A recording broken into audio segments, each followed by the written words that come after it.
ლუკას მეორეში თავის ერთში აღწერილია იესოს დაბადების სცენა, რომელიც ყველასთვის კარგად ნაცნობია. იმ დროს კეისარ ავგუსტუსმა მოულოდნელად გამოსცა ბრძანება, რომ რომის მთელ იმპერიაში აღწერა ჩაეტარებინათ. ბრძანების გამოცემის შემდეგ ყველას რეგისტრაციისთვის მშობლიურ ქალაქში უნდა წასულიყო. ამგვარად იოსები, რომელიც დავითის შტოს მიეკუთვნებოდა, ასევე წავიდა დავითის ქალაქში, რომელსაც ბეთლემი ერქვა თავის ცოლ მარიამთან ერთად, რომელიც ორსულად იყო. ბიბლიის წინასწარმეტყველების მიხედვით, განა მიქას 5-ში ასობით წლით ადრე არ იყო ნაწინასწარმეტყველები, რომ მხსნელი ბეთლემში დაიბადებოდა იესოს დედამიწაზე მოსვლამდე.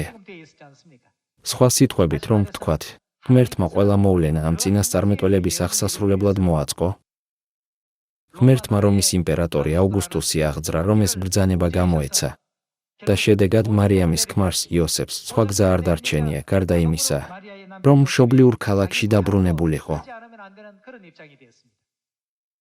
როდესაც ისინი მის მშობლიურ ქალაქში წავიდნენ, მარიამმა ვინ გააჩინა. ასე დაიბადა იესო ბეთლემში. აღწერის ბრძანება რომ არ გამოსულიყო, განა იესო ნაზარეთში არ დაიბადებოდა.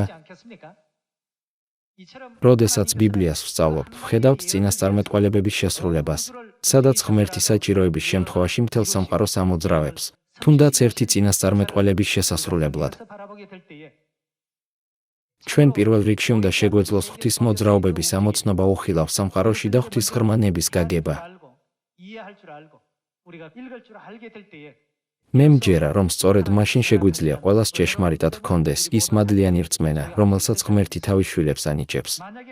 თუ ჩვენ ვერ შევძლებთ რწმენით ცხოვრებას ამ გზით, საბოლოოდ მხოლოდ გარეგნული იერსახესა და ხილულ სიტუაციებს შევხედავთ.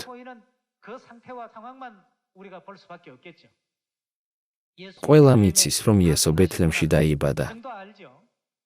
მიუხედავად ამისა, ბევრმა არ იცის, რომ მთელი სამყარო იყო მოწყობილი იმისთვის, რომ იესო ბეთლემში დაბადებულიყო. ეს ისტორია შეიძლება მივიჩნიოთ, როგორც ღვთის საქმე უხილავ სამყაროში.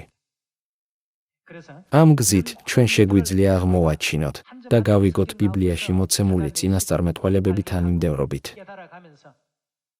ამის გაკეთებისას ჩვენ შევძლებთ სრულად გავიგოთ, რომ ეს არის წინასწარმეტყველების მნიშვნელოვანი სცენა, რაც საშუალებას გვაძლევს გავაცნობიეროთ, რომ მთელი ისტორია ღმერთის მიერ არის მოწყობილი და მისი ხელმძღვანელობის გარეშე, ამ დედამიწაზე მცირე შედეგის მიღწევაც კი შეუძლებელია.